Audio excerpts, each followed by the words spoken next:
E a gente interrompe a programação para voltar ao vivo a Lima, no Peru. Vamos acompanhar. Excelentíssimo senhor presidente da Câmara Binacional de Comércio Peru-Brasil, senhor Miguel Vega Avelar. Excelentíssimo senhor vice-presidente da Confederação Nacional da Indústria Brasileira, senhor Paulo Tigre. Senhores ministros de Estado que me acompanham. Embaixador Luiz Alberto Figueiredo, das Relações Exteriores. Fernando Pimentel, ministro do Desenvolvimento, Indústria e Comércio. Helena Chagas, ministra da Secretaria de Comunicação Social. Senhoras e senhores empresários brasileiros, peruanos e participantes desse Fórum Empresarial 10 anos de Aliança Estratégica Peru-Brasil 2003-2013. Senhoras e senhores jornalistas, fotógrafos e cinegrafistas, senhoras e senhores, é com grande satisfação que participo da abertura deste evento, que demonstra mais uma vez o interesse que a parceria estratégica Brasil-Peru desperta nas empresas privadas de ambos os nossos países.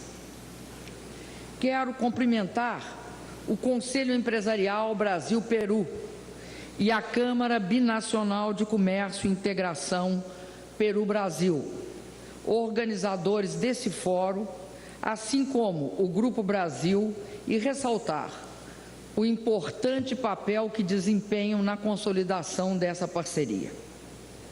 Aproveito a ocasião para fazer uma homenagem ao empresário Mário Brescia, falecido este ano, que fundou e copresidiu o Conselho Empresarial Brasil-Peru.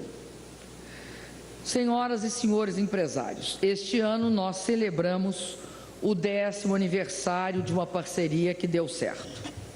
Em agosto de 2003, o presidente Lula esteve em Lima para assinar o Acordo de Aliança Estratégica entre o Peru e o Brasil. Naquela ocasião, também foram iniciadas as negociações do Acordo de Complementação Econômica Peru-Mercosul, e foram anunciadas as obras de construção da rodovia Interoceânica Sul.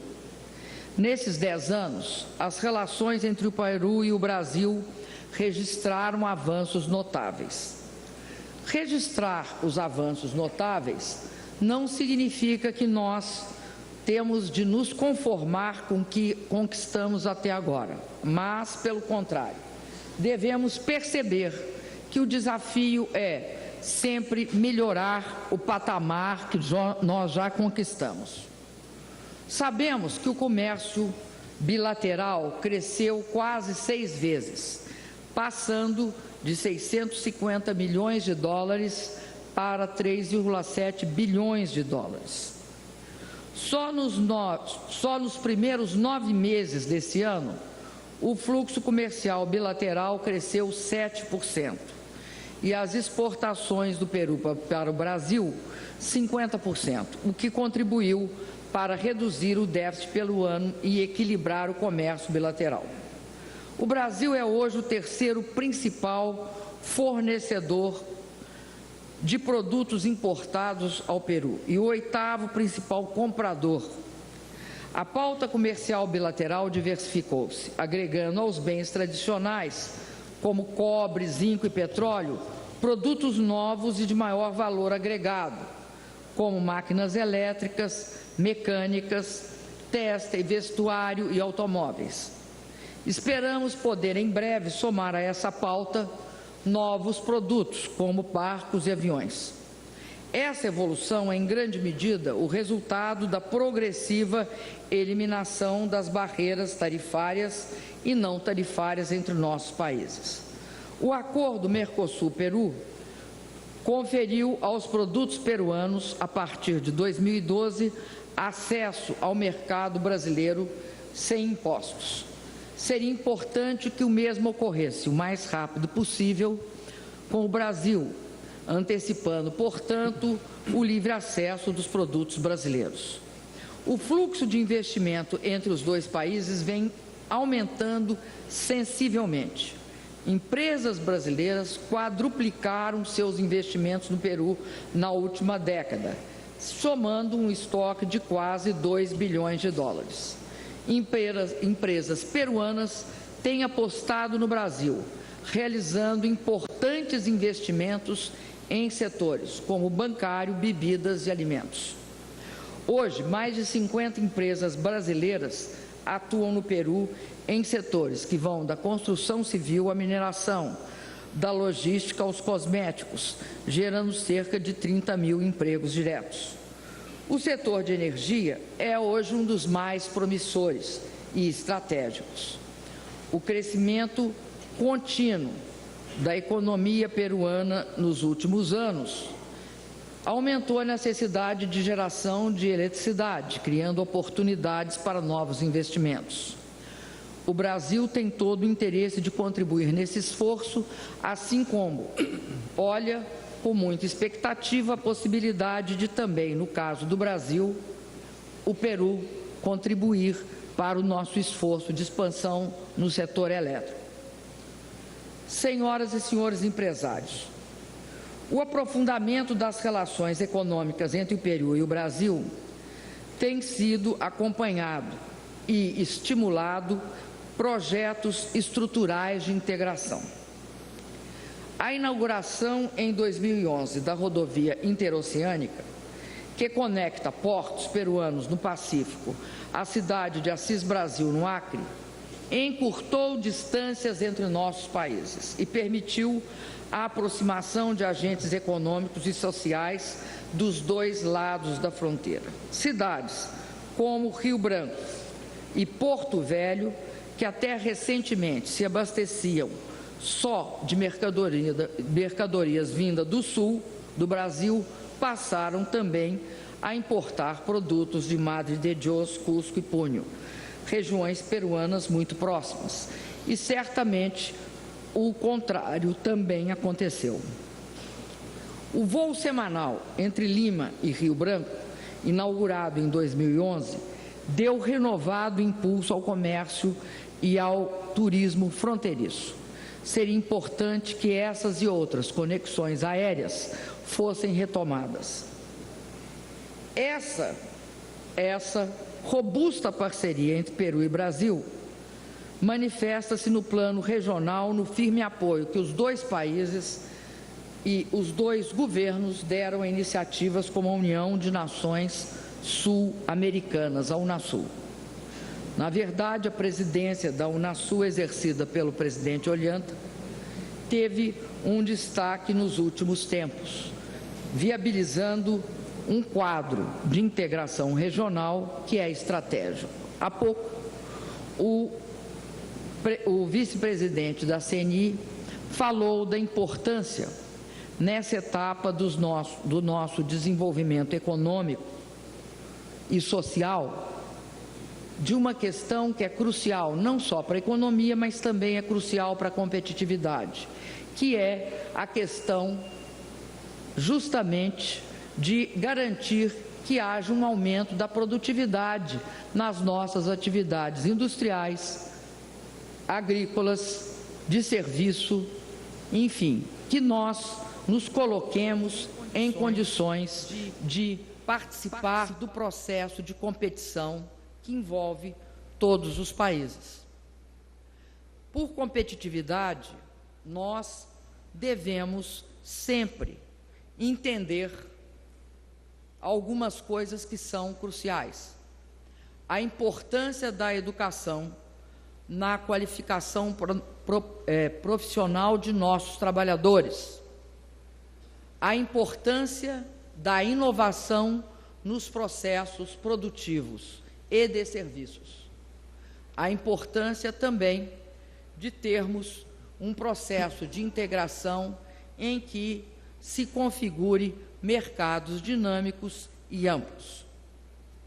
Por isso, eu acredito que, no quadro não só das relações bilaterais entre Brasil e Peru, mas também no quadro das relações dentro da região, nós temos o dever de olhar não só as relações comerciais, que são estratégicas importantes, mas também a estruturação das nossas cadeias produtivas, dos nossos canais de integração de infraestrutura, como rodovias, ferrovias, portos e, sobretudo, hidrovias nessa região que tem um dos maiores rios e sistemas de bacias do mundo.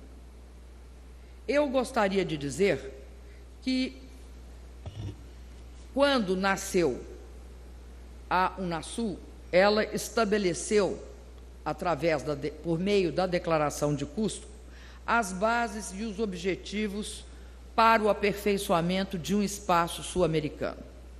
Um espaço integrado no plano político, no plano social, no plano econômico, comercial e de infraestrutura. Eu queria agregar que, em tempos de diminuição do comércio internacional, de redução dos níveis de intercâmbio entre os países, nesse momento em que ainda se sente as consequências da crise internacional, a integração é uma das soluções. Mesmo porque eu acredito que, no momento em que as economias desenvolvidas se recuperarem, vão colocar para nós a questão do tamanho dos mercados. E nós, de fato, temos um potencial de mercado nesta região, o qual nós não podemos deixar de valorizar, porque ele se constitui um ativo dentro da questão da competitividade. Tamanho de mercado é ativo. Tamanho de mercado significa a possibilidade da expansão organizada, da expansão estruturalmente efetiva das nossas atividades econômicas. Mais do que celebrar, senhoras e senhores, o 10º aniversário dessa parceria, eu quero fazer um chamado às nossas lideranças empresariais para, nos próximos anos, tomar a frente dessa empreitada. Os avanços alcançados na última década devem-se, em grande parte, à decisão de nossos governos de optarem pela via da integração como parte dos nossos projetos nacionais de desenvolvimento. Nós não vivemos numa época em que a característica seja as guerras comerciais, as barreiras protecionistas. Nós vivemos numa época em que a inserção se dará por capacidade de competição e por estruturação do seu mercado. Assim sendo, nos próximos 10 anos, nós podemos e nós devemos ir além. O comércio bilateral, por exemplo, pode chegar a cifras bem maiores do que as atuais. Há espaço para avançarmos em temas como comércio, serviços e investimentos recíprocos, que incluam mecanismos inovadores de integração produtiva e financiamento de obras de infraestrutura. O Brasil gostaria de avançar nessa direção. Quero aqui lançar o desafio aos senhores empresários, no sentido de colocarmos para nós uma meta, a meta de 10 bilhões de dólares no comércio Brasil-Peru nos próximos 5 anos. Uma meta é para ser um objetivo que se procura alcançar. Quando se alcança, a gente muda a meta. Nesse sentido, eu gostaria também de dizer que hoje uma das questões que mais preocupa o Brasil é a questão da infraestrutura. Nós temos tido vários projetos nessa área. Também convidamos os senhores e aqueles que desejarem, os empresários que desejarem participar, são muito bem-vindos. Temos projetos, tanto na área de rodovia, ferrovia, ampliação de hidrovia, portos, aeroportos e também na área de energia e de petróleo.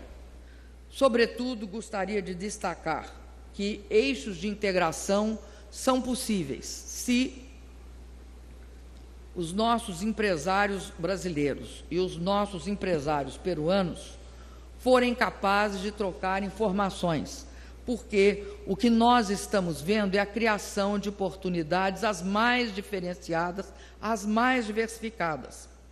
Muitas delas não passam diretamente por aquela infraestrutura, mas podem ser indiretas.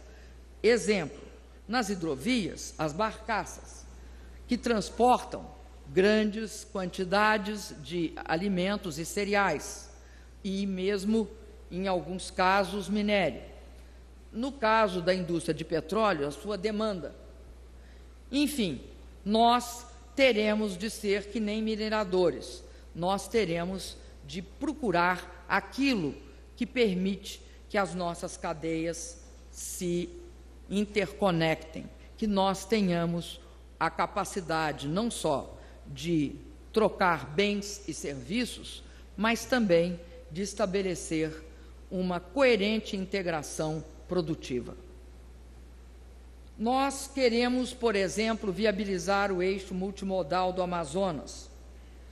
Queremos e, juntamente com o presidente Humala, definimos a importância de grupos de trabalho.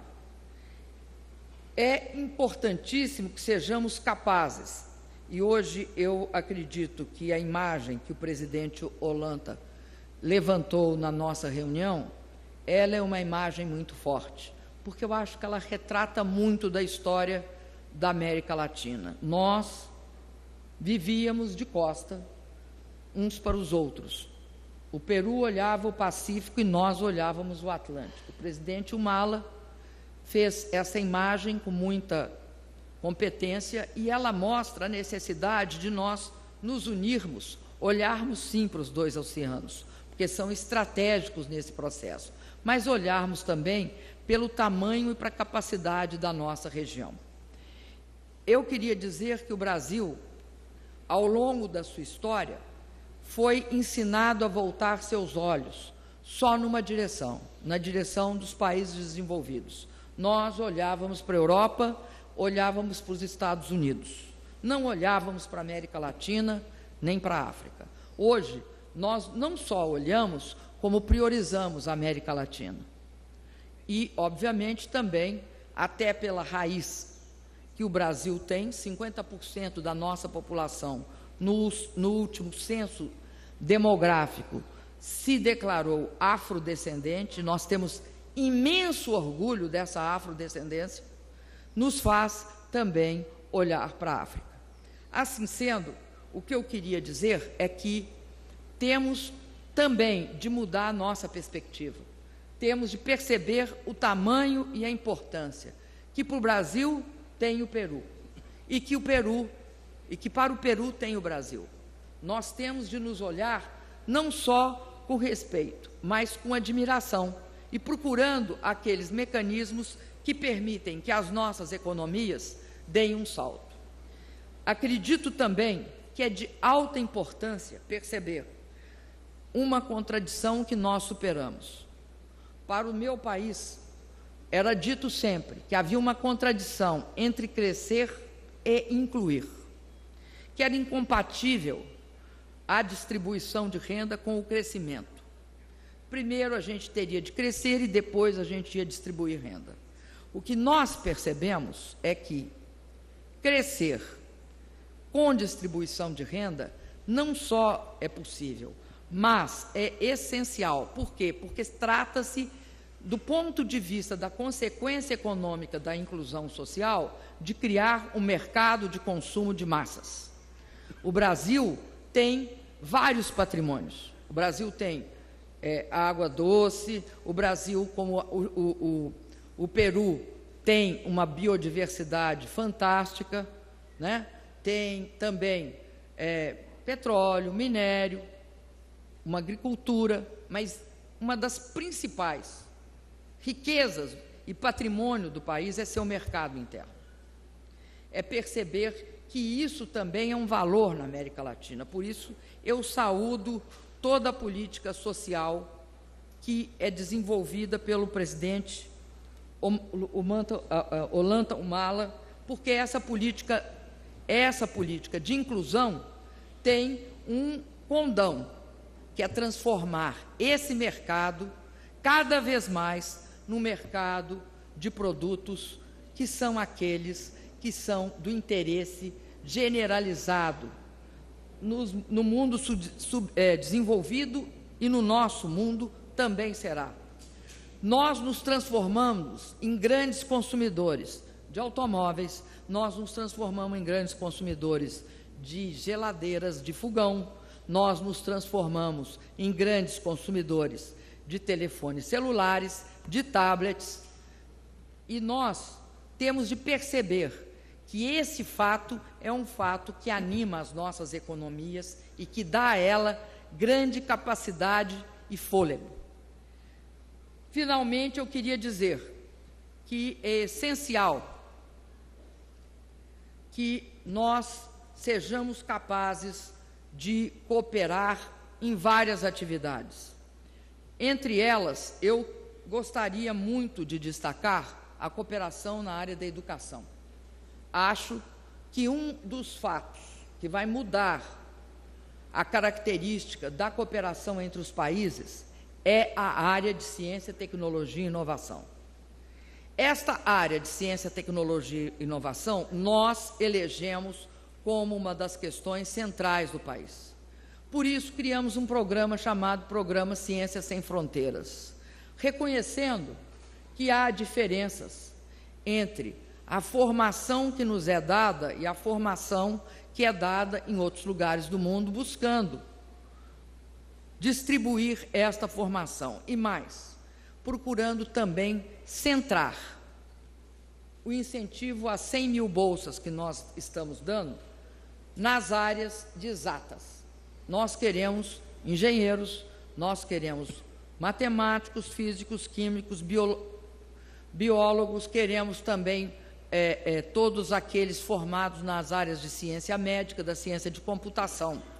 Não que as humanidades não sejam importantes, mas, por salto que o meu país precisa, nós temos de focar nesta área.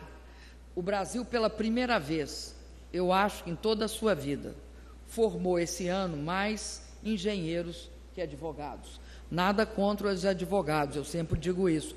Até porque eu não posso falar de advogados, porque minha filha é advogada, meu genro é advogado. E se eu não ficar muito esperta, meu neto será advogado.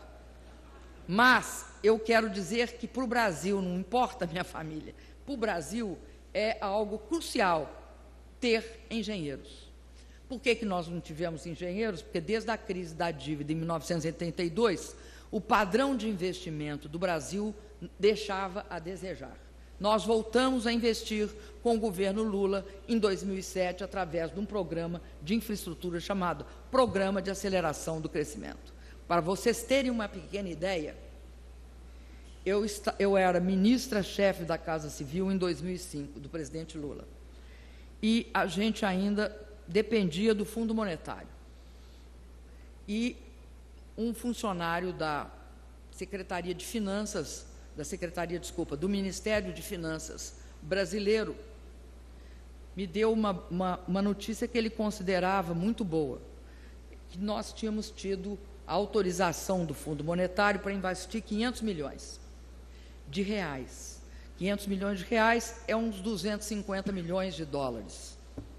Hoje, nós investimos 500 milhões de reais num pequeno município do Brasil, fazendo saneamento.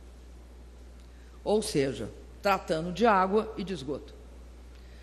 Hoje, o investimento só em mobilidade urbana no Brasil é 140 bilhões. Este é um processo que levou anos para se consolidar. Nós não tínhamos projeto, era muito difícil fazer as obras, nós não tínhamos engenheiros, não tínhamos consultores. Este é um processo que agora está sendo superado e cada vez será mais rápido.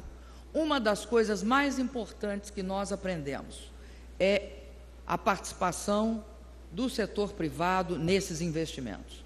Não é só por uma questão de dinheiro, de recurso, mas também é por uma questão de gestão, de melhoria na gestão. Então, o Brasil hoje é capaz e fará um conjunto de obras de infraestrutura que é essencial para a integração. Eu tenho certeza que uma das economias que nós olhamos aqui na América Latina e que vemos com grande admiração e com grande otimismo pelo seu dinamismo é a economia peruana. Então, queria dizer para o presidente Ollanta Humala que o Brasil está disposto a desenvolver essa parceria. Consideramos essa parceria uma parceria estratégica e, sobretudo, acho que nós, Brasil e Peru, tem um papel essencial a desempenhar no futuro da América do Sul, como um polo atraente e uma referência de cooperação e convivência pacífica.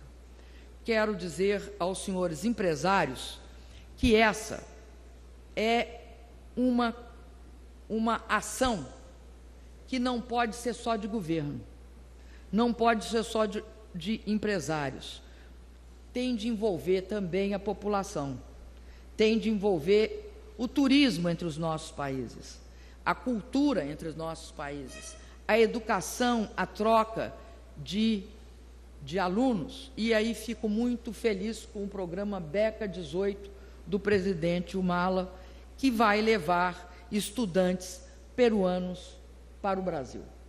Fico muito feliz porque considero que nós só seremos de fato uma região integrada se os nossos habitantes, se as pessoas que aqui vivem forem capazes de ir e vir entre os nossos países. E aí, presidente, eu fico também, quero dizer uma coisa aqui, o interesse que o Peru desperta hoje na população brasileira é extremamente alto.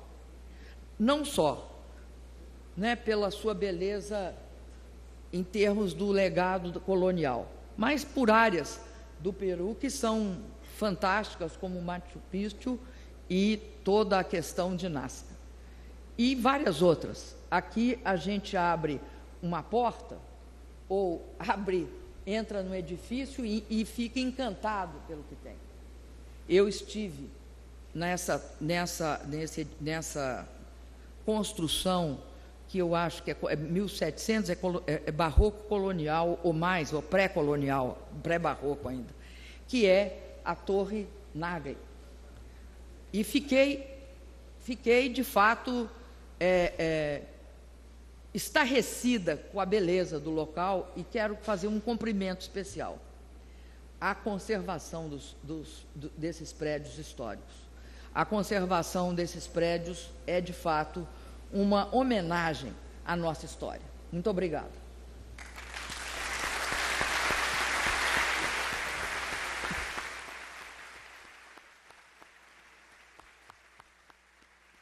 Ao Brasil-Peru. A cerimônia faz parte da visita oficial da presidenta Dilma Rousseff e marca também os 10 anos de aliança estratégica entre os dois países. E nós podemos voltar ao vivo com outras informações a qualquer momento. Continue com a gente aqui na NBR, a TV do Governo Federal.